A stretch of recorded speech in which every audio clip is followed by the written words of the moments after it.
आप सभी का स्वागत है। आज हम मॉर्गन हाउसेल की अर्थ साइकोलॉजी ऑफ मनी के साथ वित्तीय मनोविज्ञान की आकर्षक दुनिया में गोता लगा रहे हैं। मॉर्गन हाउसेल, एक अनुभवी वित्तीय लेखक, हमें एक विचारोत्तेजक यात्रा पर ले जाते हैं जो अक्सर नजरअंदाज किए गए मनोवैज्ञानिक आयामों पर प्रकाश डालते हैं जो हमारे वित्तीय विकल्पों को आकार देते हैं। भावनाओं का प्रभाव।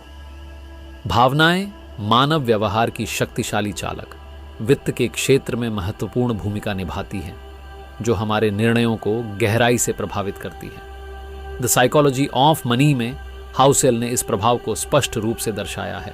भय पक्षाघात करने वाला, लालच जोखिम लेने वाला और अति आत्मविश्वास अंधा रणनीतिकार, ये भावनाएं हमारे निवेश विकल्पों के परिणाम को महत्वपूर्ण रूप से आकार दे सकती हैं। दीर्घकालिक सोच।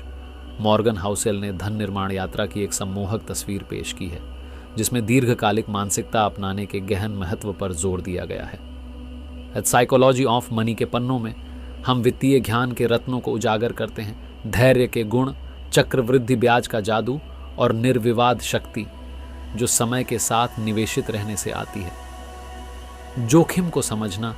इट्स साइकोलॉजी ऑफ मनी में हाउसेल की जोखिम की खोज संख्याओं से परे है जो हमें इसकी बारीकियों को समझने और वित्तीय सफलता के लिए इसे बुद्धिमानी से प्रबंधित करने का आग्रह करती है।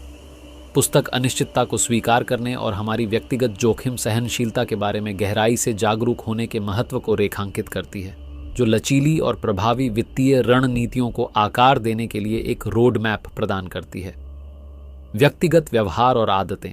तो साइकोलॉजी ऑफ मनी में मॉर्गन हाउसेल हमें व्यक्तिगत व्यवहार और वित्तीय सफलता की अंतिम उपलब्धि के बीच गहरा संबंध तलाशने के लिए आमंत्रित करते हैं। पुस्तक व्यावहारिक पहलुओं पर प्रकाश डालती है।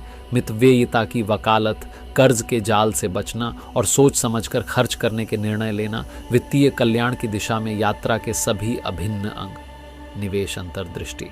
हाउसेल ने एड साइकोलॉजी ऑफ मनी में अमूल्य निवेश ज्ञान का प्रसार किया है जिसमें विविधीकरण की अनिवार्यता, निवेश पर मुख्य बिंदु और वित्तीय परिणामों को आकार देने में भाग्य की भूमिका पर एक विचारोत्तेजक अन्वेषण पर जोर दिया गया है। पुस्तक की अंतर्दृष्टि से प्रेरणा लेते हुए यहाँ सूचित निवेश विकल्प बनाने के लिए व्यावहारिक सुझाव दिए गए हैं। अपने पोर्टफोलियो में विविधता लाएं, लंबी अवधि पर ध्यान केंद्रित करें और अपने वित्तीय निर्णयों में सतर्क रहते हुए भाग्य के प्रभाव को पहचानें। निष्कर्ष। जैसा कि हम एड साइकोलॉजी ऑफ मनी के माध्यम से अपनी यात्रा समाप्त करते हैं, आइए इसके मुख्य निष्कर्षों पर विचार करें। भावनाओं की गहन समझ, दीर्घकालिक सोच की शक्ति, बुद्धिमानी से जोखिम को कम करना, व्यक्तिगत व्यवहार को आकार देना और अमूल्य निवेश अंतर्दृष्टि प्राप्त करना।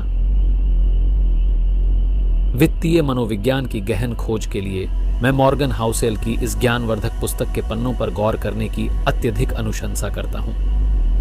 मुझे आपसे सुनना अच्छा लगेगा।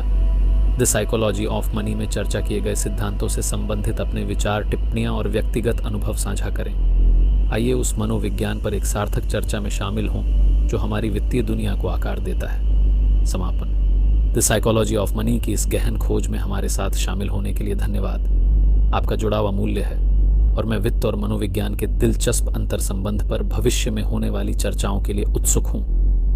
यदि आपको यह सामग्री मूल्यवान लगती है तो अधिक पुस्तक, सारांशों, चर्चाओं और व्यावहारिक सामग्री के लिए सदस्यता लेने पर विचार करें।